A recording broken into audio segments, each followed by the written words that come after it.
Hello everyone, it's Katie here from Abridge Academy and welcome to today's webinar all about how to set up your online teaching tech for success.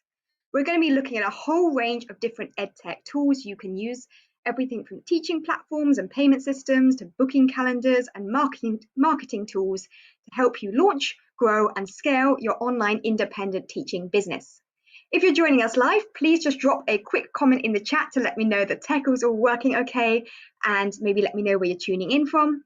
If you're watching the replay, check out the links in the description, which will lead you to different sections of the recording so you can easily jump ahead using those chapters. Okay, so just a quick introduction for me before we get started. In case you're new here, my name is Katie. I'm probably most well known for being the director of Abridge Academy, which sells interactive online teaching resources for independent online ESL teachers and schools. I've been an online teacher since 2013, but I'm also a qualified classroom teacher here in the UK. And back in 2020, I co-founded an online ESL startup program with over 600 students, so quite a bit of experience launching and growing an online education business. Right now, my main focus is on the Abridge Academy curriculum, which is a teaching resources membership of interactive, engaging lesson slides for online ESL teachers.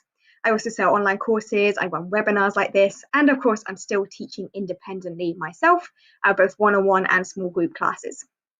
So hopefully drawing upon a wide range of different experiences there to help share my favorite EdTech tools and top tips to help you, whether you're just getting started or you're growing and scaling your online teaching business.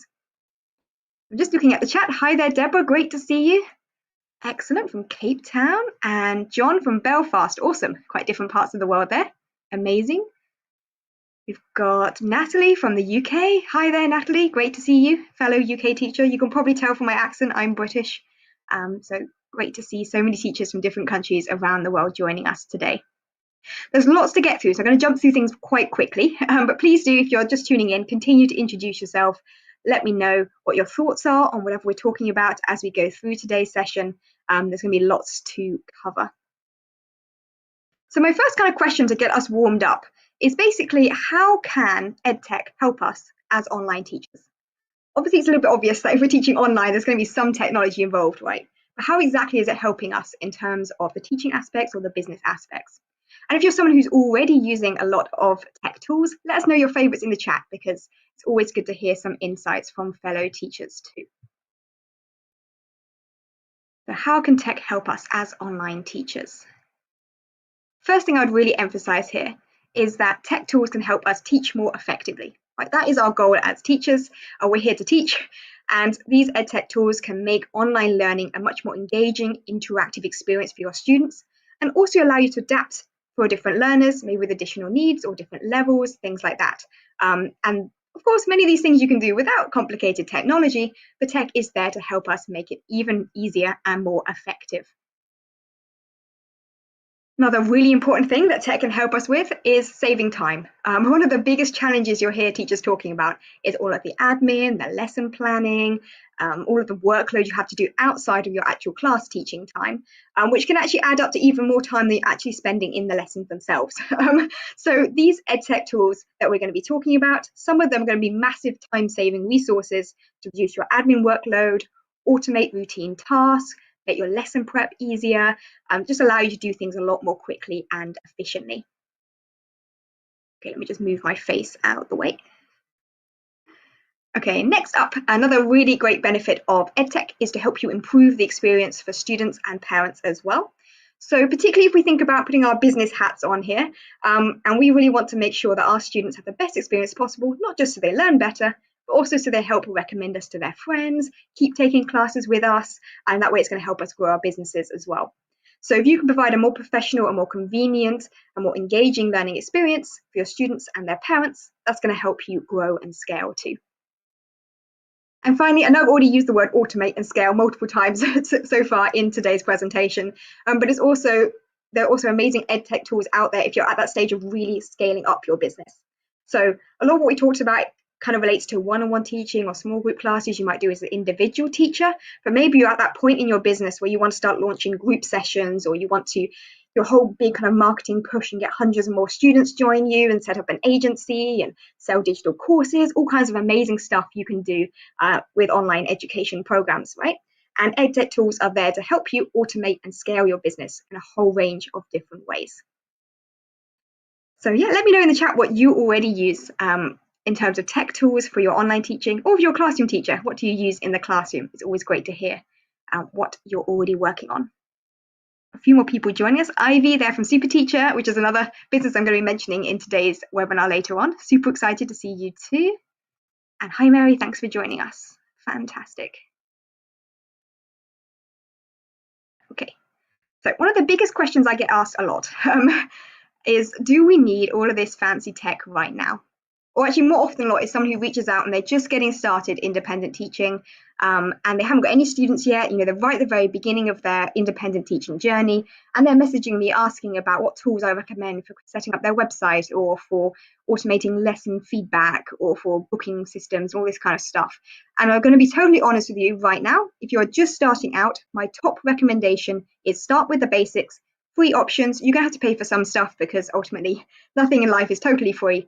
But start with the basics and then gradually invest in more tools when you actually need them. And you'll learn what you actually need as you go along, because it depends on who you're teaching, what the students are sort of learning and focusing on, what they're struggling with, and what kind of additional resources you might need to provide. The feedback you get from your students and their parents is also going to help you massively in terms of deciding what tech tools to use. Okay, so when you're first starting out, don't overcomplicate things. There's a lot of free, like a lot of the tools we're mentioning will also have free plans, even if they're premium tools. There's also a lot of free options out there. Start with the basics, start with all you're confident with as well. That way you're not having to learn a whole bunch of new stuff from the beginning. Ultimately, when it comes to independent teaching, whether you're an individual teacher or you're a school, it's you as a teacher that the parents are wanting to sign up for your classes for, right? You are the main asset in your business. So you and your teaching skills is going to be more important than the tech tools. Tech tools are there to help you. They're not the thing that you're selling. So don't panic if you haven't got the tech all perfectly sorted before you get started. Okay, I think I've emphasized that enough, but I just wanted to get that across because it scares a lot of teachers who are just getting started. They get nervous even to make that first step because they don't know what tech to use. So today, I'm going to be running through a whole bunch of different things. This is going to be relevant whether you're brand new to online teaching, whether you're just getting started with sort of the independent teaching side of things, or whether you've been teaching independently for a while and you're looking to really scale up or make things easier as we start the new academic year. This is the best time of year, I would say, for updating your tech and your systems and everything, because it's often a time where you're getting new students or you're revamping your kind of business plans. So today we're going to run through a whole bunch of stuff. We've already kind of covered the value of tech and the importance of how it helps us, but I'm then going to run through a whole bunch of recommendations, different teaching platforms, payment systems, booking systems, curriculum, teaching resources, other interactive EdTech tools you can use very flexibly, and of course, marketing tools and resources to help you with that side of your business as well. There's also a whole bunch of stuff that I won't have time to cover. So if there's anything you have recommendations on, pop it in the chat. If there's anything I haven't a chance to come up with today and go through, let me know in the chat what you want to see in future webinars. It's going to be quite speedy overviews today. And there's probably going to be some follow-up sessions of things focused on specific or different platforms in the future. But yes, lots to cover. And to start off with, I want to jump right in with the biggest question that a lot of teachers have, which is to do with teaching platforms. That's your virtual classroom or your online teaching platform, whatever you want to call it.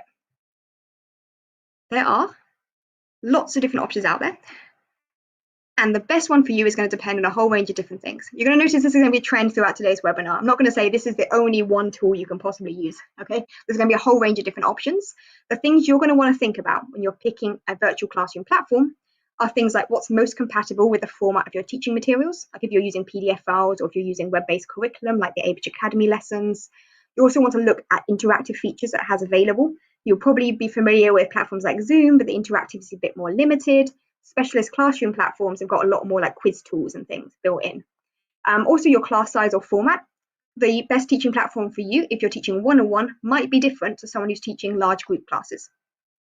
Also look at accessibility and technical requirements. Okay, if you've got students who've got using different devices, for example, or they might be using tools like screen readers to access your lessons, or maybe their sort of internet speed is a bit more limited. Factors like that can affect which platforms are going to be easiest for them to actually engage in your classes best with. And then finally, at the bottom of the list, I've put here styling and design. By that I mean, does it look all kidified, bright colors, very simple, easy to use user interface, or is it more professional looking, business-like for adult learners, that kind of thing. And then of course the budget. Ultimately, if you are, brand new to online teaching in particular, and even if you're scaling up, you're going to need to think carefully about what you're spending your money on. So budget is always a factor. Pretty much all of the tools I'm going to mention, by the way, will have a free plan available. So even if they're not totally free, because ultimately they're businesses, there will be a free version available for most teaching platforms out there. So it's always worth trying either the free tier or a free trial, whatever's on offer. And I've just thrown up on the screen. I'm going to dig into a bit more detail in a moment. But these are some popular teaching platforms you might already be familiar with. Personally, I use KoalaGo. I'm going to mention that one in a little bit more detail later. I absolutely love KoalaGo. But I've also tried out a whole range of other platforms. And there's even more that I didn't have space to put on the slide because I didn't want it to be too overcrowded.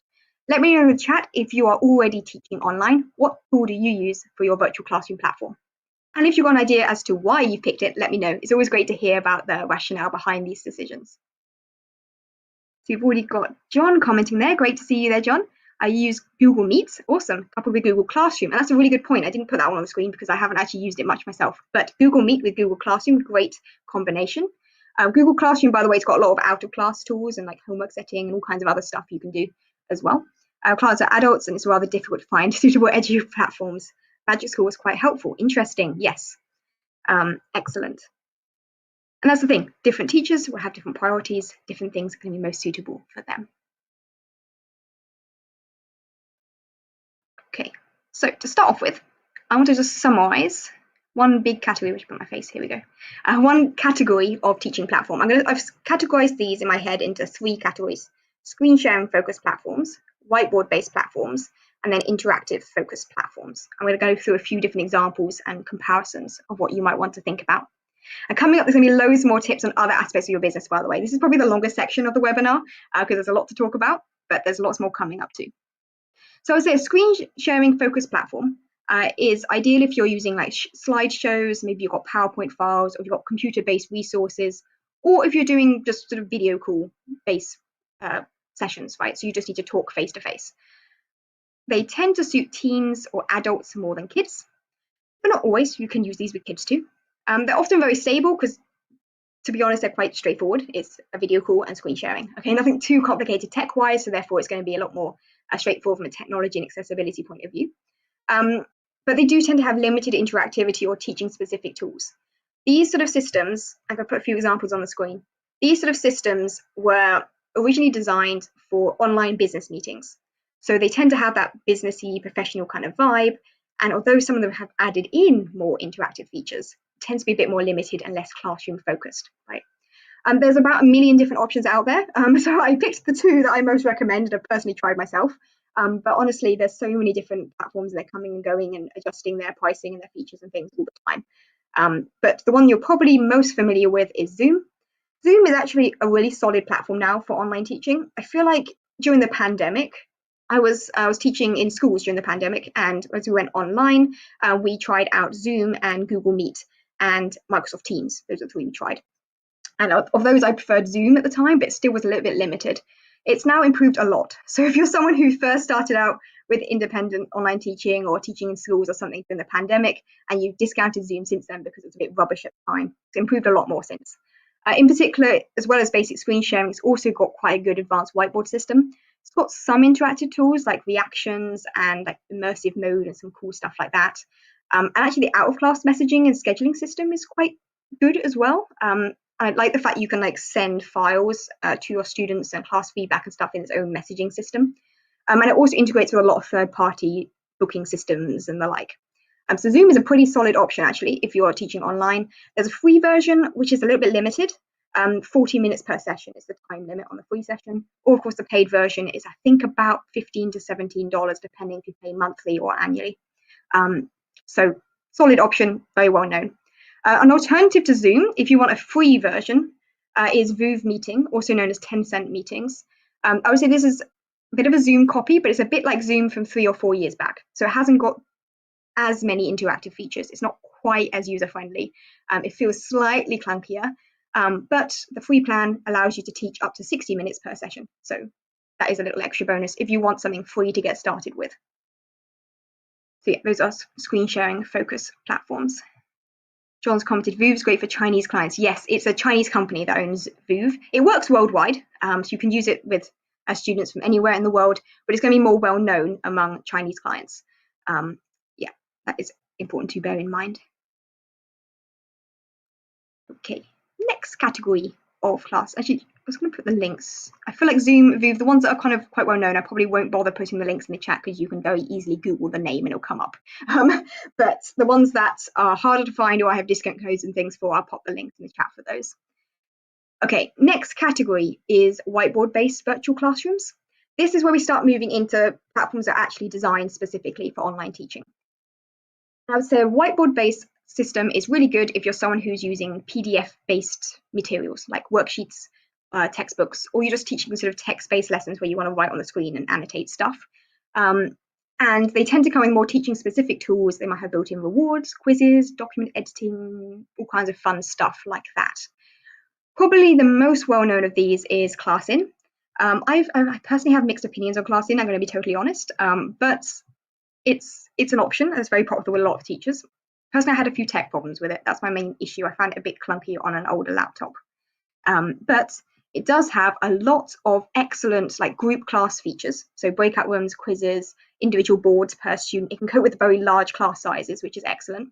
And also the out of class messaging tools are better than anything else. Like it's definitely the best platform in terms of the out of class features. So you can send messages, you can set assignments and quizzes. You can have, if you've got a school, you can have a whole school admin system with multiple teachers, there's scheduling built in.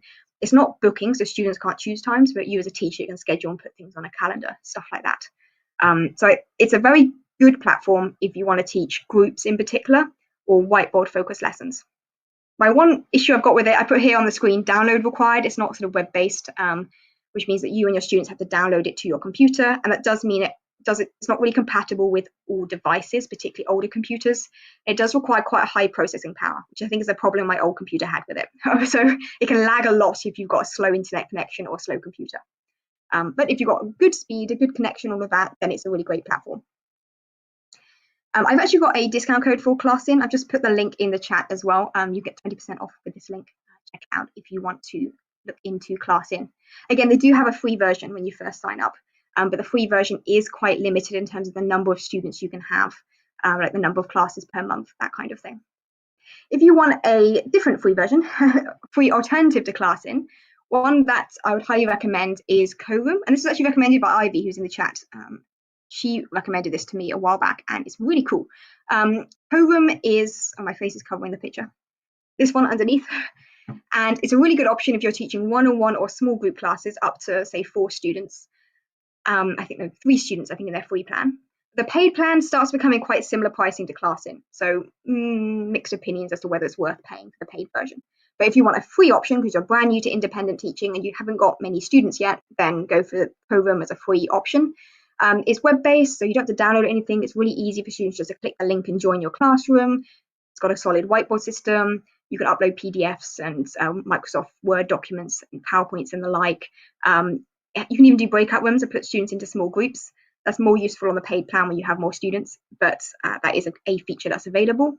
The only difference of Corum versus ClassIn is that out of class, there's like very little functionality outside of the classroom. It's just a virtual classroom platform. It doesn't have the out of class messaging and other systems alongside that.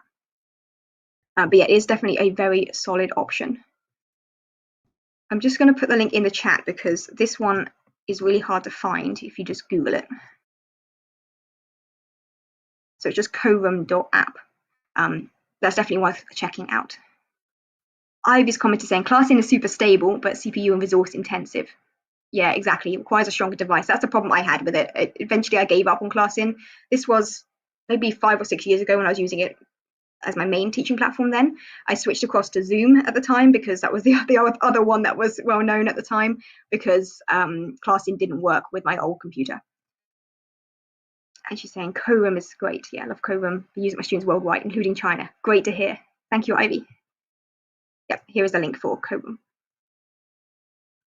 Okay, and then the final category of virtual classroom platform that I want to talk about, and this is probably where my personal kind of focus has been, is on interactive or fully featured teaching platforms that they also have whiteboards and stuff like that, like the whiteboard based systems, but they also have other tools that I think are really, really powerful that are worth checking out.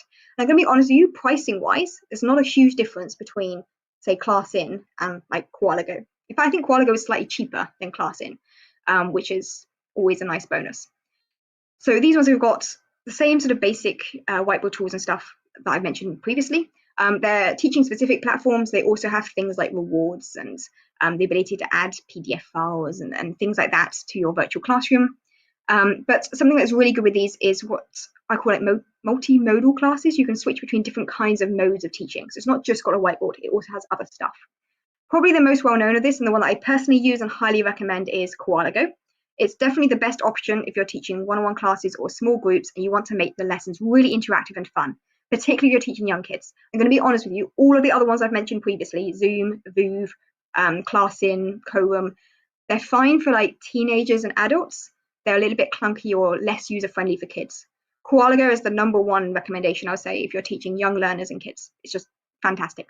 100% worth it. That's my personal opinion because I use it myself and I pay for it myself. It's very easy to use. You don't need to download any fancy software. Students can just click on a link and join it from their web browser.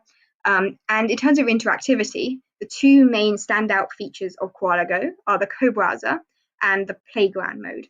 So the co-browser basically means you can open up a virtual web browser within the Koalago platform itself, like within your live classroom, and it's a collaborative browser. So both you and your student can click and move and play games and interact with your web-based curriculum like Abridge Academy, or if you're using like Wordwall or something to make online games, your student can directly click and interact and play just like you can as a teacher. It's so smooth and interactive for them, and much better than if you're using like ClassIn and Zoom. You've got some basic mouse control kind of functionality, but it's very clunky and only works on computers and things like that. Whereas with Koalago, it's just perfect. I love it, as you can probably tell. The second really key standout feature of Koalago is the playground system. I really don't have time to cover all the details of playground in today's session. Go have a look at my other videos about Koalago if you want to know more about this. There's essentially a kind of Minecraft-inspired 3D virtual learning world. That's probably the best description. You each have your own little avatar. You can walk around. You can create like mazes or stories that you walk through, kind of an adventure, and they have to answer questions to unlock the next section of the sort of escape room or something. You can build all kinds of amazing stuff in Koalago Playground. And there's also pre-made ones, so you don't have to make everything from scratch if you don't want to. Small disadvantages of Koalago though, it doesn't really have any out-of-class tools at all. And the screen sharing is pretty basic. So for example, you can't annotate on the screen share. That for me is a big limitation compared to the screen sharing focused platforms. Not a big issue because I don't need to screen share, but if you're someone who's using resources that have to be screen shared, then that is more of a factor. But most things that are screen shared, you could just upload to the whiteboard instead, which solves that problem. I'd also say as well, Koalago is less effective for larger groups just because they don't all fit on the screen. All the students' faces are in the sidebar, and it fits nicely with about 4 videos in the sidebar, but beyond that, it's really hard to get all your students visible on the screen at the same time. So I don't particularly recommend it for larger classes. Okay, enough rambling. I'll talk about my Koalago later if you're interested. The other two kind of alternatives that are worth looking into are Pencil Spaces and Lesson Space. These are probably more well known for subject teachers, like outside of the ESL teaching world. They're good for subject classes because they have some subject specific type stuff like maths tools, built-in calculators, some science resource and things built in, that kind of stuff. And they're also quite good if you're teaching larger groups. They are probably more whiteboard focused, I would say, but I put them in this section rather than the previous one because of the extra integration, subject specific tools, and some of the extra features they have outside of the class as well. However, I'm going to be totally honest with you, they are quite a bit more expensive. And for me personally, I feel like the price is not really worth it. I think Lesson Space, last time I checked, was about $30 a month for, they've got different plans depending on how many students you have, all this kind of stuff. But most teachers would probably need to go for, say, the $30 a month plan. And I think Pencil Spaces, the one that most teachers would need, would be, I think it was $49 per month, which is quite a lot. Okay, so it's worth looking into if you need certain features. Probably not my biggest recommendation. Okay, I'm just going to pop in the chat my link. I've got a link for a free month of Quizizz and 20% off if you want to check out Quizizz if you're not already signed up. I recommend it a lot, as you're probably aware, because I do genuinely love it. As a quick insight into what I was talking about with Quizizz, by the way, I mentioned the playground and the co-browser stuff. I'm going to show that some examples on the screen for my own classes as to what this actually looks like in practice. So on the left side here, like where my face is, we have scenes from the Quizizz playground. And you can see I've built like a castle and the student can walk around, answer questions, unlock doors, move to the next section and so on. You can build like role play activities where you act out different scenes and you create that 3D environment so it looks like you're in a shop buying stuff, or it looks like you're lost in the city and you're asking for directions. You can create those kind of virtual environments, which is really cool. My students absolutely love it. Like once they've kind of discovered Playground, it's just so immersive in terms of the online learning experience. And then on the right hand side, you can see some screenshots from the co-browser. They're a bit small, it's a bit hard to see, sorry. But the co-browser basically means that I'm using the Abridge Academy curriculum, which of course you guys should check out, best curriculum out there. Not that I'm at all biased as the director of the company, but the Abridge Academy curriculum is designed for this very interactive kind of learning experience. You can use it on other platforms like screen sharing, you can use it anywhere that you can screen share, but it's going to be for best interactivity, you'll be best using a co-browser based platform like Quizizz, or as I mentioned, Lesson Space and Pencil Spaces also have co-browsers. So the top one you see is like a gap fill exercise. I think they write a word and the student can type in the boxes. There's a quiz and the students can click and join the quiz and drop down quizzes and stuff, and they can directly select and answer the questions. If you've got matching activities where they move things on the screen, all of that the student can do, same as you can as a teacher. So yeah, I do really recommend Quizizz if you want to have that sort of level of interactivity and fun in your online classes, particularly for teaching kids. Okay, right, moving swiftly on because we've spent over 20 minutes already just talking about teaching platforms and we've got lots more stuff to get through. Let me know in the chat if you've got any questions on any of these platforms, by the way. I might have to leave some of the questions to the end, but ask in the chat, share your own insights and your thoughts and stuff as we go through. Next section of today's webinar is about payment systems. I've kind of put this in as EdTech tools. It's not really EdTech, it's more like e-commerce and business tools, but I figure it's worth bringing up in today's session because it does link into other stuff we're talking about. So if you're choosing, particularly if you're just starting out independent teaching and you're trying to figure out how to accept payments from your students from all around the world, okay?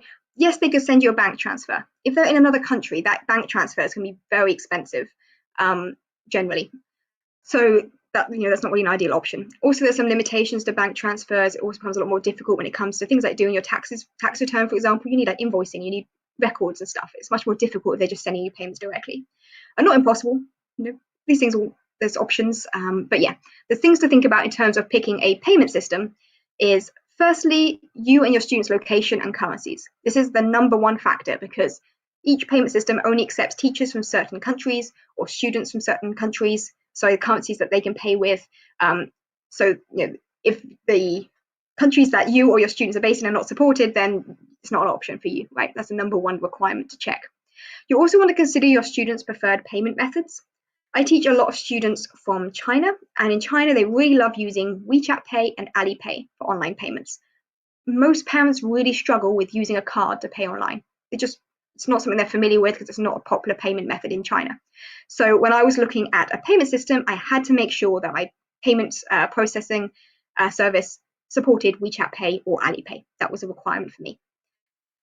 Obviously, if you're teaching students in different countries, look at what payment methods they prefer to use. You also want to look at the pricing. Payment providers will normally take a percentage of each payment. The percentage they take varies wildly depending on the platform. You could save 5%, 10% fees depending on which platform you're using. So it's definitely important to have a look at from a business sort of finances point of view. And you also want to think about what kind of payments options they support. So is it just one-off payments like invoicing, or will they support recurring subscriptions where parents are automatically charged every month? And that's something that's really, really powerful in terms of helping you keep longer-term students and keep that stable income coming in. And then there's a few other considerations you might want to think about, like the admin tools are available, like automated invoicing, tax calculations, whether it integrates with other third-party systems you might be using for bookings, that kind of stuff. Those I would categorize as nice to have, particularly if you're first starting out, but yeah, worth bearing in mind. Let me know in the chat, by the way, what you personally use in terms of payment processing or what you've tried and didn't like, because there are like a million different options out there. And it is going to depend on those different factors. So here are a few of the most popular recommendations. I'm going to be honest, this is from my perspective as someone who lives in the UK and also who works with a lot of US teachers. If you're in other countries, these may not be available to you, or there might be other options that are more preferred, right? But yeah, personally, I started out with Stripe. Stripe is very straightforward and easy to use. It takes a bit of setting up because you have to sort of register your business and stuff on their systems. You don't have to be a registered company. You can do it as an individual, but there's a whole form you have to fill out. It's a whole process to get approved for Stripe. But once you've got it set up, it supports a wide range of different local payment options, including for China like WeChat Pay and Alipay, as well as other equivalent local payments options in many other different countries. And it also integrates with loads of other e-commerce and booking kind of systems. So Stripe is probably my number one recommendation. If you're in a country that is not supported by Stripe, or you want something that's really quick and easy to just create an account and immediately be able to start using, PayPal is another popular option, very well known. The fees for PayPal are considerably higher than for Stripe though, so bear that in mind. I would say it's fine if you're just starting out, but as your business grows, you'll definitely want to move away from PayPal is my personal recommendation. As I say, I'm not a financial advisor or anything. Obviously, you have to look into the details for your specific use case, but in my experience. In terms of the lowest fees, one that I would highly recommend is Wise. Wise is specifically designed for international payments. They have both personal accounts and business accounts. If you're an independent teacher or if you're a school or a company, you can set up a business account. That would be my suggestion. You don't have to be a registered business to have a business account. You can be, or at least in the UK, you don't have to be. You can be a sole trader, like an individual freelancer. And the great thing with Wise is that the exchange rate they use is like the official exchange rate. Whereas if you're using PayPal in particular, PayPal's exchange rate is about 5% lower than the actual exchange rate. It's ridiculous. Again, just my own experience and what I've seen with my own payments. Wise tends to charge a lot less. You're looking at less than a fraction of a percent per payment instead.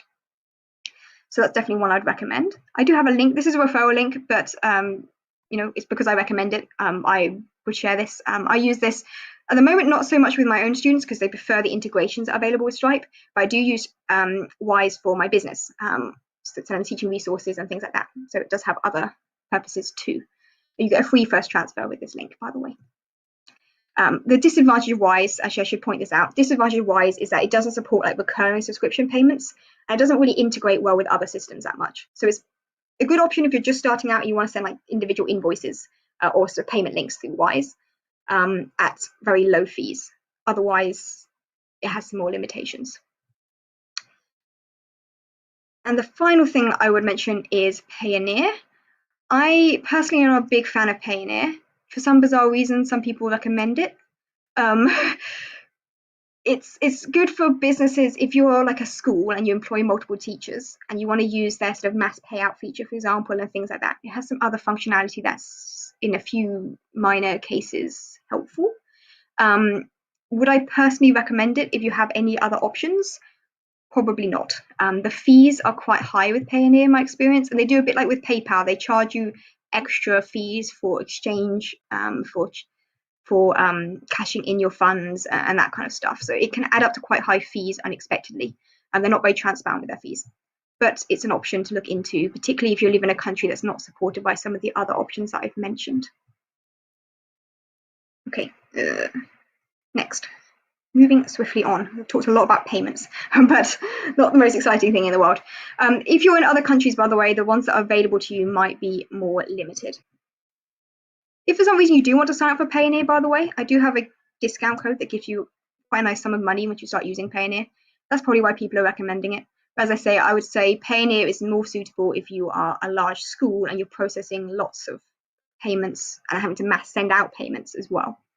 You get $250 or up to $250 with this link, by the way. Yeah, John's saying PayPal not only has high fees, but exchange rates are not good. Exactly. I think the benefit of PayPal is it takes very little time to register, get it set up. So if you've got a parent who wants to pay today, you're not going to get Stripe set up in time because it takes a while for them to approve your account and stuff. PayPal is very easy just to open an account, start receiving payments, start using it. But the exchange rate's not great, the fees not great. Yeah. Okay, moving swiftly on to the more fun stuff. I feel like payments are a bit boring. Booking systems. Booking systems is essentially, by a class booking system, I mean a system that parents can log in, they can see your calendar or something, they can book classes on the system, and they can see your availability. Ideally, you want something that's going to update to their time zone, it's going to be available in their language and stuff to make it a lot simpler for them to purchase classes. There's a few different factors you might want to consider when you're comparing different booking systems. And let me know in the chat if you use a booking system and which one you use, because I've heard quite a lot of different recommendations from different teachers on this. So firstly, you want to consider your class format. Quite a lot of booking platforms only support one-on-one classes. I've tried to focus on those that support group classes because I think as you start to grow your business, groups are definitely going to be a really good way to scale. Also, some booking platforms are aimed at individual teachers, other systems are aimed at agencies. So if you've got a school with multiple teachers, you'll probably want a different kind of system. Another really important consideration is what the booking system integrates with. You've got to think of the booking system as being the link between like the payment, then there's the booking, and then there's linking to your classroom. And you want something that integrates seamlessly with whatever you use for payments and whatever you're using for your virtual classroom platform. Because otherwise you're just going to have more admin for yourself trying to manually send through classroom links or manually add class credits to someone's account or something so they can book classes, that kind of thing. So you want to really check that integration, that smooth process. Something that also is worth bearing in mind is the level of automation versus control that you want to have in terms of the booking system. By that, I mean that if you have something that's fully automated, right, parents can log in, they can book all of that, they can reschedule classes, they can do whatever they want. The great thing of that is zero admin for you. Fantastic, saves you loads of time. However, a disadvantage for some people is that you have less control over, rescheduling, for example. Some systems allow you to put some restrictions on that, but you might want to have more individual control, perhaps. Or you don't want to allow these features at all. Or you're someone whose schedule is always changing, so you don't want to have a booking calendar, or you want students to always have fixed times. It might not be the best option for you anyway. And you also want to think about whether it's available in the language of your students, and of course your budget is always an important consideration. So let's actually have a look at some examples because there's enough kind of theoretical overview there. So, where should I put my face? Over here. I would say if you're brand new to independent teaching, you haven't got any students yet, or you've got maybe up to 5 students, at the most 10 students, keep it really simple and just message back and forth. You don't need a booking system when you're first starting out. I know it's a controversial opinion to state. Some people are very keen to get this stuff automated from the beginning, and that's great. But honestly, when I first started, I just messaged with parents. We agreed on a fixed time every week. We're going to have classes Mondays at 5 p.m. Okay, great, sorted. You don't necessarily need a whole fancy system for that, right? Just message. So that's free. It's easy, doesn't require any fancy tech. Good. However, as my business started to grow, it started to become very difficult to keep track of those messages, particularly if parents started messaging, oh, sorry, I can't make it this week. Oh, sorry, I need to change the time. Oh, our time zone is changing, right? Because I'm in the UK, we have summertime, wintertime kind of situation going on. And other countries also have that on different weekends to the UK. So trying to keep track of that sort of thing became a bit of a giant admin stress when I was just messaging back and forth. And I also made some mistakes with that, and students missed classes and things, and it was very stressful. But it's an option when you're first starting. Keep it simple, just message. Okay. Then the other thing I would also point out, and actually John's just mentioned this in the chat, Google Calendar links to Google Meet, both are free. Yeah.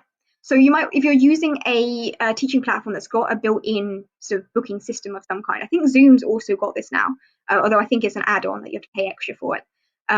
But if you've got this built into your teaching platform, it's probably best to use that just because it's fully integrated then into your systems. Although having said that, I'm pretty sure Google Meet, you don't have to pay for Google Meet. I'm pretty sure I saw an advert recently on my Google account saying upgrade your Google account to like Google Business or something to get access to like unlimited Google Meet and bookings and stuff like that. Maybe. I have to look into that because I don't personally use it myself. But yeah, if it's free, that's even better. Okay. As your business starts to grow, though, you will probably want to have some kind of booking system. Now, there are some options out there, like Calendly is quite well known, for example, but they're not really designed for teaching specifically. And my main problem with Calendly is that it looks like a business meeting system, and you can actually link it with payments now, but it doesn't link very well with the kind of payments that my parents want to make. And also, they can't purchase like packages of classes, that kind of thing. I find it too restrictive. So what I would recommend using instead is SuperTeacher. SuperTeacher is amazing. I know I've talked a lot about SuperTeacher in the past, but genuinely it's fantastic. With SuperTeacher, you basically get your whole kind of personal teacher profile page, like a web page. It looks very similar. So if you've ever taught with a company like Preply or italki, those kind of marketplace platforms, you get a profile that can look something like that, except it's yours only. Students can't go to other teachers or anything else. So it's your own personal web page. It's laid out in that sort of format, and that students can pick a class package of class credits, or they can sign up for recurring subscription payments. They can then schedule classes on your calendar. You can have your teacher intro video and this kind of nice sort of sales page, all of that built in. And the great thing is they can automatically schedule everything themselves, which is fantastic. I'll talk a bit more about that in just a moment because there's some important changes coming to Super Teacher. And the only thing I would say Super Teacher, unfortunately, sad face, is not quite good enough for yet is if you've got a large agency. So if you're an agency with multiple teachers, then you're going to want to look into a system that supports sort of that extra level of administration. So you need to have like a school level and then your teachers underneath the school, right? Probably the most well known for this is Tutorbird. Lots of teachers use Tutorbird. You can use it as an individual teacher too, but I personally find it very clunky. I don't think it's a very good system personally, but from the admin of the school point of view, I can see why it's popular. All one's become a lot more popular more recently is FunClass. FunClass has got some limitations. It only works with Zoom. It doesn't work with other classrooms. And I would say it's quite child friendly. It's got some good systems from the parent and the students end, like their own little virtual classroom pet and stuff. They get rewards and stuff. It's got a nice reward system that integrates well with Zoom. So some good advantages there. But for me, a major disadvantage is that it only works with Zoom. And as you saw in the earlier section of the video where we talked about different teaching platforms, Zoom probably isn't the one I'd most recommend for most teachers, but it's there as an option. And again, I'll pop the link in the chat so you can find that more easily if you want to. John's saying Super Teacher is a great site. It's fantastic. Yes, we actually have Ivy from Super Teacher in the chat. What I love about Super Teacher, by the way, is set up by a fellow online teacher, Ivy, who wanted to create a system for independent teachers like herself, and then she made it available for other teachers to purchase and use on their own terms as well. So she's actually a teacher who's created a tool for fellow teachers and is constantly updating and improving and taking on board feedback, has made it into such an incredible system. I'll talk a little bit more about Super Teacher. I mentioned you get like your own teacher booking page. So you see the picture above, it's a bit small, sorry. But this screenshot comes from my own personal booking page on Super Teacher. You get like this whole web page that looks, as I say, it looks a bit like the italki or Preply sort of layout. So students are quite familiar with that. They know how to book things, but it's just for you as an individual teacher. Like there's no chance of them going off and booking classes with any other teachers. They haven't got any ability to search for other tutors, right? It's your own personal web page. On this system at the top, you can add your class packages or recurring subscriptions. They can sign up for that, and then they get class credits that they can then spend on the booking calendar to book classes. Students get a login, so they can log in and manage their upcoming classes. They can book more classes, and all of that fully automated. So I literally don't have to do anything now in terms of all of that admin. I just send the link to parents, say, book classes as you wish, off you go, and then they book everything automatically without me having to get involved. Unlike options, like I mentioned Calendly, for example, unlike some of those other options that are more business meeting focused, great thing about Super Teacher is that it's designed for teachers, so it supports a whole range of different teaching scenarios, including one-on-one classes, group classes, even self-paced classes and hybrid courses, membership programs, all kinds of great stuff. You can sell packages, you can do recurring subscriptions, and then the students can, like they purchase the package, they get the class credits, and then in their own time later on, they can then book the classes on your calendar. I mentioned about payment integrations previously. It integrates really well with Stripe, and that then supports local payment methods like WeChat Pay, Alipay. And also from the teaching platform end, it supports any teaching platform that's got like a fixed link. So it links, for example, really well with Koala Go, which is the teaching platform that I personally use and highly recommend. So it's a really great option. I'm going to put the link in the chat again actually for this because I'm not sure the earlier one sent properly. Yeah, Super Teacher. This one here. And yes, students also get automated email reminders too, so I don't have to bother messaging them, reminding them of upcoming classes because they can get that automatically. It's just really good. I love it. Highly recommend.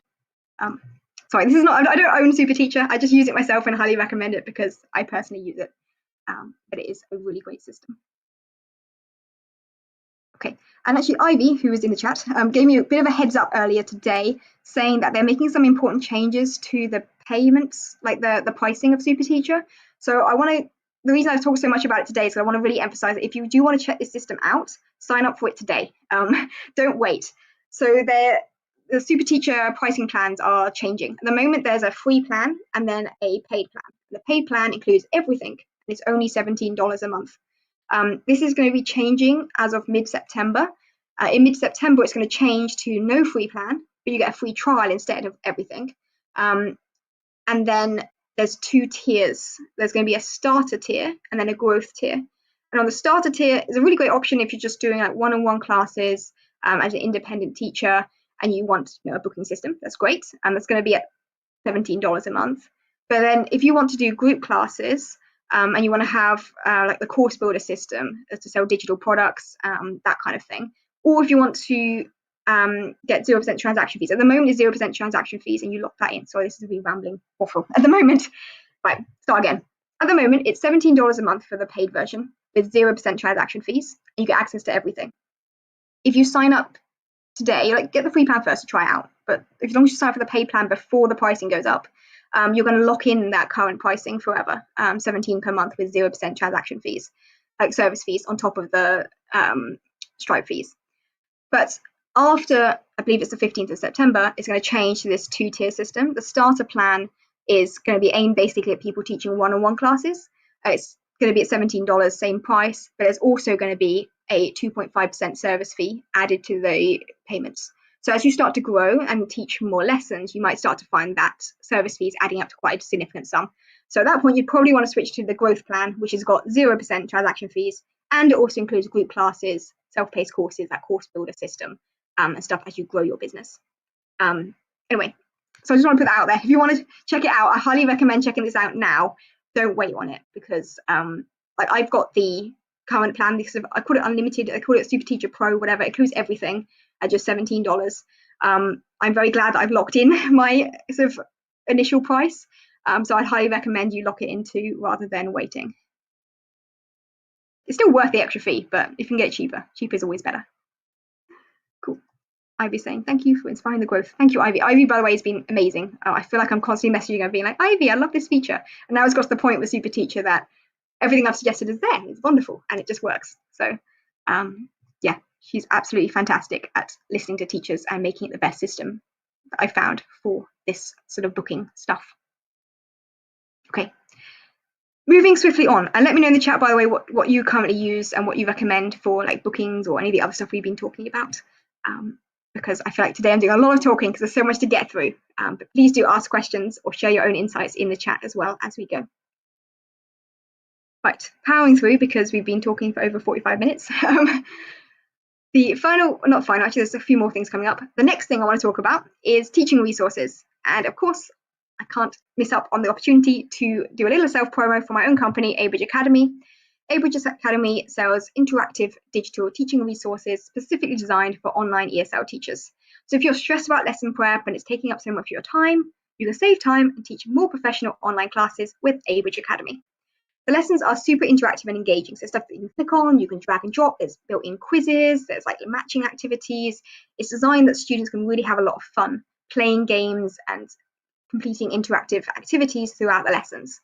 So it's really great if you're teaching kids or teens. There is a structured step-by-step core curriculum. This is essentially the concept of a textbook, just guides you step-by-step through learning English. But rather than a boring PDF textbook, we made it interactive and fun. So you've got the structured step-by-step core curriculum covering all language areas, sort of steady progress. And then there's also specialist courses focusing on topics like debating, guided reading, writing, phonics, interactive stories, a whole bunch of other supplementary stuff, which you can also use by themselves as their own program too. Like I teach debating to some of my students and we just have debating lessons with them. There's so many debating lessons available. I think last time I checked it was over 50 we've got now, loads. So there's lots of these extra specialist courses for both beginners or for intermediate and advanced students too. And my goal with Abridge Academy was to design it such that as online teachers, you wouldn't have to do any like lesson prep work outside of class. I mean, obviously preview stuff before you start teaching it, but there's not going to be a whole bunch of extra admin work for you, taking away all that stress. So it already includes pre-made lesson slides. There's automated feedback reports at the end of the lesson. You can quickly rate your student against the learning objectives and give them a customized sort of summary of how they've done in the class. There's lesson previews you can send to your students so they can pre-learn key ideas before the lesson. That's including audio and stuff for like new words and dialogues. There's homework workbooks for them to practice after class. There's flashcards for vocabulary practice. There's a whole bunch of other stuff as well. All of that is included in the curriculum membership, so you don't have to worry about any of that prep work. And even better, there's a free tier to get you started. So I think I've got the next page, yes, free tier. And in the free tier, you get access to the free placement test, which covers assesses students' English level, both against the CFR framework, the Cambridge Academy curriculum, and also the Cambridge English exams. The Cambridge Academy curriculum is aligned with the Cambridge Young Learners exams. So if you've got students who want that exam prep, it's a really good sort of gentle progress through everything they need for those exams. And if they're not preparing for exams, it doesn't matter. The lessons are just structured and help you regardless. You also get 5 trial lessons specifically designed for selling your trial classes. So super interactive, super engaging, and really showing off your teaching skills. At the end of the trial lessons, it's got the built-in feedback. It also has like certificates for your students. And there's also onboarding templates, like a feedback and learning template, a parent's guide translated into a whole range of different languages, all of this great stuff to help you actually sell in your trial classes. And I didn't put it on the screen, but you also get access to 30 lessons of the main curriculum. These 30 lessons are like full lessons spread across different levels, different courses and stuff. So you can then start trying out the main lessons with your students as well. So yeah, if you want to save time and teach more professional online classes, please do check out Abridge Academy. I just realized I forgot to put the link in the chat because I was getting too excited talking about it. But I put a lot of work into it over the last few years and had some amazing feedback from fellow teachers on how it's really revolutionized their online teaching with hundreds of 5-star reviews now. So really appreciate everyone and your support for Abridge Academy. Do check out the link in the chat if you haven't signed up already. The free tier is free forever, by the way, so you get access to that for as long as you need it. And it's really designed to help you getting your first few students and onboarding them with the curriculum. I've been using Abridge Academy since 2021. Oh my goodness, since we first started. Thank you, Ivy. Both my parents and students love it for its amazing flow, interactivity, visible progress, and extra resources. Thank you for that wonderful feedback. My personal favorites are the expansion courses, debating, science boost, travel explorers, and writing. Thank you. Yeah, the debating one, I think a lot of people think of Abridge Academy, they just think of the core lessons, which is a bit like the one you can see on the screen here. You know, it's what I was saying before about this structured step-by-step learning. But don't avoid like looking at those extra courses, the specialist courses or the expansion courses that they're called on your dashboard. Particularly things like debating. There's so many debating lessons, and it's really great for those intermediate to advanced students focusing on extended speaking skills, persuasive speaking. Also it links into like academic writing skills and persuasive writing techniques and things like that. So yeah, I teach a lot of debating classes personally. Yes, thank you. Okay, enough of a sales pitch. But I wanted to put that in there. It's not technically an EdTech tool, but we use EdTech to make your lessons more interactive. So I wanted to just mention that while we're going through today's webinar. Okay, we've got 2 sections left to cover. Let me know in the chat if you've got any questions or anything we've talked about so far, or of course your own insights and feedback to share. Next, we're going to be looking at interactive EdTech tools to sort of gamify your online classes and make them more fun and engaging. And then finally, we're going to be looking at marketing tools for making your marketing more efficient and more effective. So interactive EdTech tools. I've kept this slide very simple, just put a whole bunch on the screen because honestly, there's so many different options out there. And I would really love to hear what you guys use. Let me know in the chat what you particularly recommend and what's been most helpful for you and your students. I'm going to be honest, I would recommend using a range of them. I wouldn't just pick one. I think by having a variety of different interactive sort of gamified learning experiences for your students, it gives them a little bit more variety in terms of the learning experience. So a lot of these are basically quiz kind of tools, but rather than just being a boring quiz, they're sort of gamified quizzes, essentially. You're probably familiar with like Kahoot. That's very well known, very popular. Quizizz is essentially the same idea as Kahoot, really. And there's also some alternatives that have taken that same concept but added other sort of twists on it, like Gimkit and Blooket and Bamboozle. Same kind of basic idea, you create kind of quiz questions and stuff, but you can gamify it in different ways. Wordwall in particular is the one I personally use the most.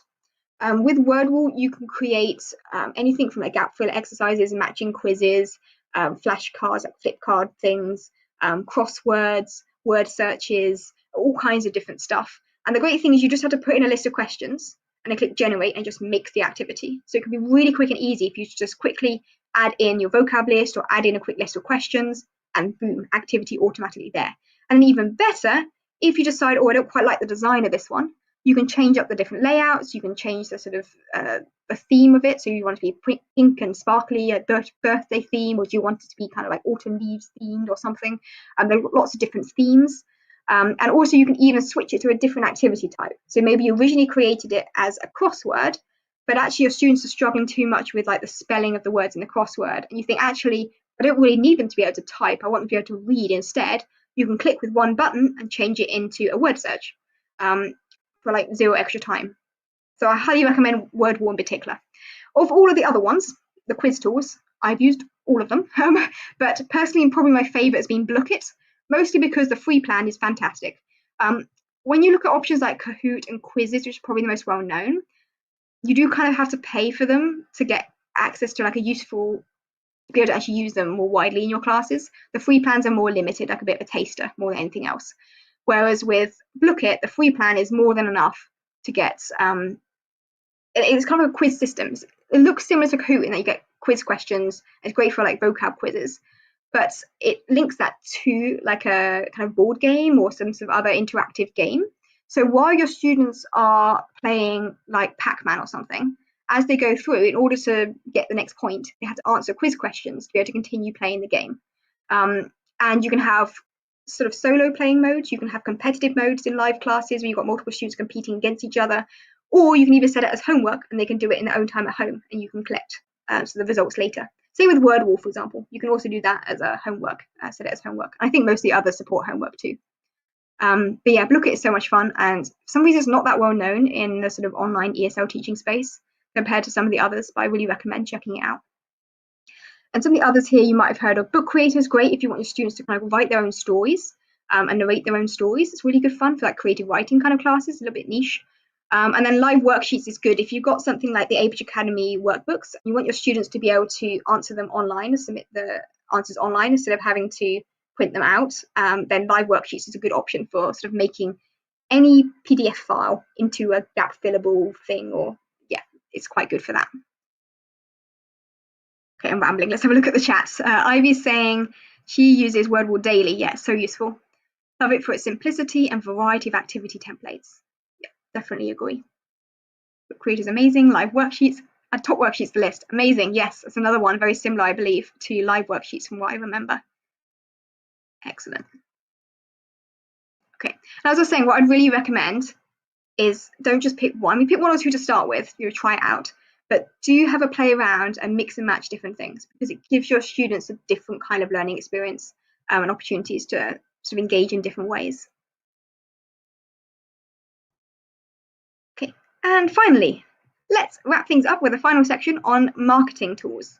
So it's all very well having these amazing tools to make your online teaching sort of super engaging and fun. You've got automated booking systems and payment, whatever. You've got all that tech and admin stuff sorted. But how do you find the students? Okay, so let's talk about a few useful marketing tools to help you in terms of launching and getting your first few students, or indeed growing and scaling your business as well.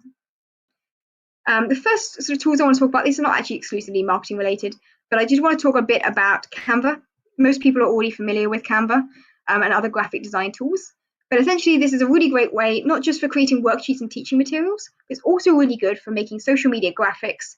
It has loads of pre-made templates, it has stock images, and you can even edit videos with Canva as well. And if you're looking for an alternative to Canva, because I'm going to be honest with you, the Canva Pro plan is quite pricey. The free plan is pretty good. If you've got Canva free, you can do a lot of good stuff with just the free plan. But it doesn't have like all of the templates and the stock images and stuff. It's a little bit more limited on those aspects. If you want a good Canva alternative, there's a company called Plastify. I'm not actually entirely sure how you pronounce it, which I've started using myself instead of Canva. And they've got a current deal where it's only $19 for lifetime access, which is just an absolute steal. So it's worth checking that out if you want something as a Canva alternative that is a lot more affordable. It's essentially, it looks almost the same as Canva. I feel like they just copied Canva.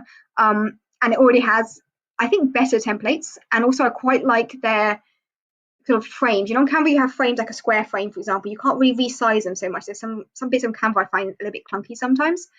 For some reason on Plastify they just seem a little bit smoother to me. But I'll be honest with you, sometimes their website's a bit slow. So it's not perfect, but given it's only $19, I personally would recommend checking it out. and I'm absolutely loving it. It's a really great Canva alternative. And then as well as creating sort of graphics for your social media. By graphics, I mean like little poster type things and flyers, and like if you're creating an Instagram post or a Xiaohongshu post or something, you want it to have pictures, those kind of graphics. As well as those sort of static graphics, you also want to have videos. Videos are a really great way for promoting your business and getting a lot more reach on social media. And this is not just for your marketing in terms of what you put on social media. It's also like if you're creating a little intro video to put on your super teacher page, you'll want to edit that video a bit to make it look more professional. There are a few different tools out there. These are the ones I personally use and recommend. Firstly, Wave Video. I'm using Wave Video right now in our live stream. Okay? Wave Video is a live streaming platform. It's really good. Highly recommend it. It's not cheap, but it's not ridiculously expensive. It's better than like StreamYard, for example. I personally think it's got more features. So it's a kind of all-inclusive video platform for both video editing and for live streaming. And it also has some really good sort of extra tools, particularly on the editing side, like extra animations, different layouts, like pre-made layouts and templates. It's got a really good stock library of images and stickers and video clips and stuff that you can just drag in and add to your videos. And in particular, the text-to-speech, like the kind of AI tools that they built into it are fantastic. So there's text-to-speech. So if you don't want to talk, you can just type it in and it will read it out. And you might be thinking, but I can talk, right? What was the need to have text-to-speech? Well, maybe you want to make videos in other languages, okay? And you don't speak Arabic, okay? You don't speak Japanese, you don't speak French. No problem. You can just type the text into Wave Video's AI voiceover thing, and it will then translate it into your chosen language and then read it out in that language. And in my experience, it's one of the better options in terms of the quality of the audio for text-to-speech. Also does bilingual subtitles as well, like captions on the video. So you can have both English and, say, Chinese or something both on the screen at the same time as the captions. So this is something that can really help make your video-based lessons, if you're doing pre-recorded lessons and self-paced courses, more accessible. It can also make your videos on social media reach a wider audience. And it just also helps. A lot of people watch videos now with sound turned off as well. So it even helps then if you're someone that people are watching your videos on the go. So yeah, and on the live streaming side, as you can tell, we can live stream to YouTube because that's what I'm doing right now. You can also live stream to a whole bunch of other social media platforms, specifically Facebook, LinkedIn, and so on. So that's quite helpful if you want to do live videos like what we're doing today. And you can even host videos on the platform and then embed it into your own website or course platform, like within the Super Teacher course builder or something, all kinds of cool stuff like that. And it works for students in China, which is a big plus because I know a lot of teachers are teaching Chinese students. The only frustration I have with Wave Video is that it only works like on the computer. You have to have a computer to access the editor and live streaming. It doesn't work on a mobile phone. I've not tried on a tablet, but it's designed for using on a computer. The one time a computer crashed in the middle of a live stream, I managed to join it on my phone. It did work. I could join, but it was really awkward. The user interface was terrible. I couldn't click on things properly. Like, it's definitely not designed to be used on a phone. Whereas the other two options here, so CapCut does work really well on phone. They've got a phone app, which is great. So yeah, Wave Video, all-inclusive platform for editing and live streaming. CapCut is a slightly different sort of platform. I think most people have already heard of CapCut, to be honest. It's most well known for creating like TikTok videos. You don't just have to use it with TikTok though. You can also use it with like any other social media app. It's particularly good though for that TikTok style short video sort of short videos. It's designed specifically for social media. It's got loads of built-in templates, a trending audio sort of library. You can add captions, you can do translations. It's also got text-to-speech and speech-to-text. And you can even get it to auto-schedule, but only to TikTok. It doesn't auto-schedule to other platforms because it's actually owned by ByteDance, the same company as TikTok. But another main limitation I would say though is that the video duration is a maximum of 15 minutes. Realistically, most people won't be editing really long videos for social media anyway, so you probably won't need more than 15 minutes anyway.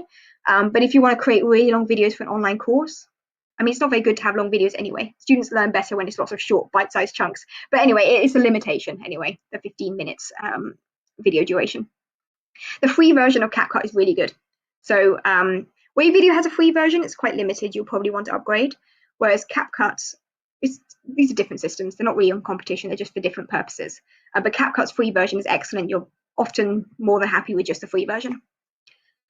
Okay, and then the final one I've got on the screen here is Opus Pro. Again, I'm going to pop the link in the chat because some people struggle to find this one online. Opus Clip, also known as Opus Pro. Opus Pro Clip, Opus Clip. Anyway, whatever, Opus something or other.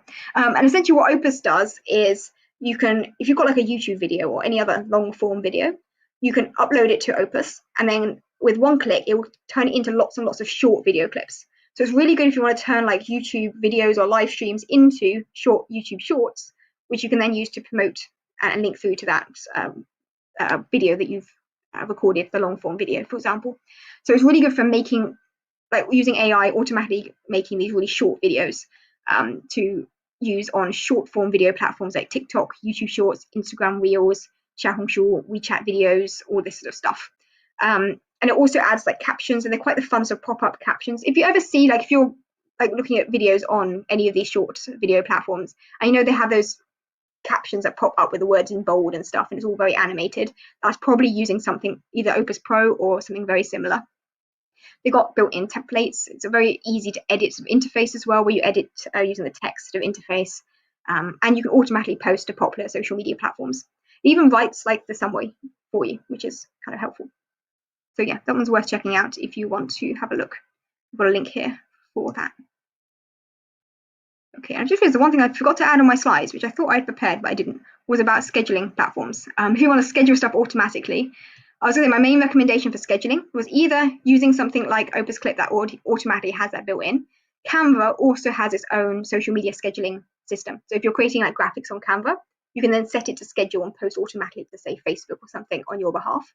There are a few automated social media scheduling apps out there, but personally, I think it works better if you're using the one that's built into the social media platforms you're using.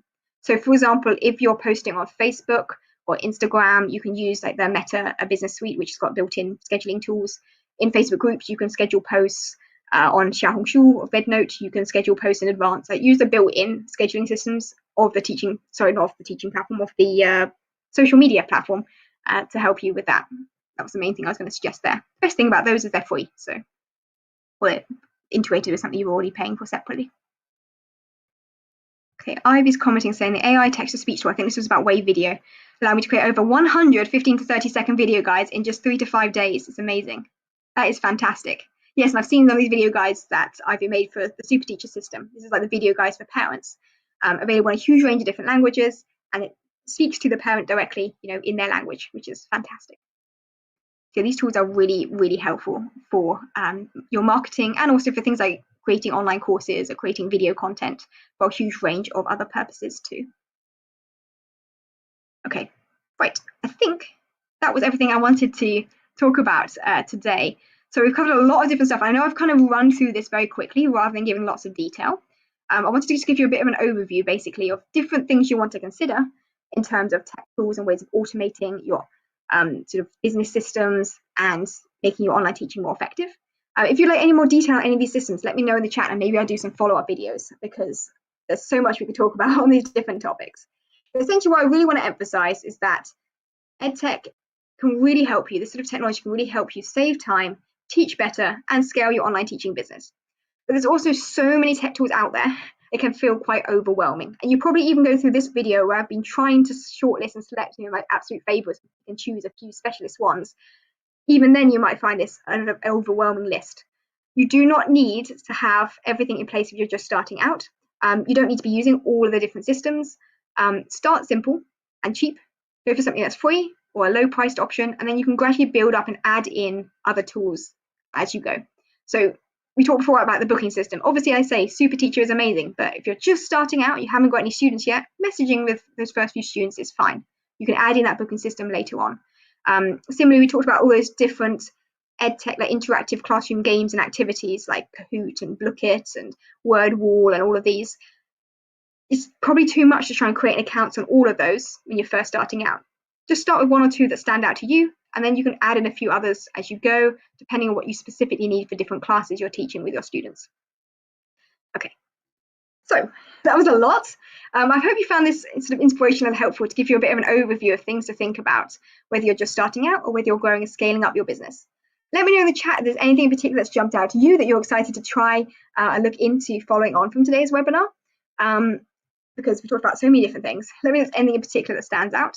And also don't forget to like and subscribe for more videos like this, as I try and run regular webinars to kind of provide insights and top tips for online teachers, whether that is teaching related or marketing related, a huge range of different things we've covered over the summer. We've done a lot of webinars in particular, but there's more coming as well. So do subscribe for more webinars like this. I'm just having a quick look in the chat. Let me know in the chat if there's anything that jumped out to you today or you're excited to try after today's webinar. Have a quick look if there's any other questions and things. Last chance for questions too.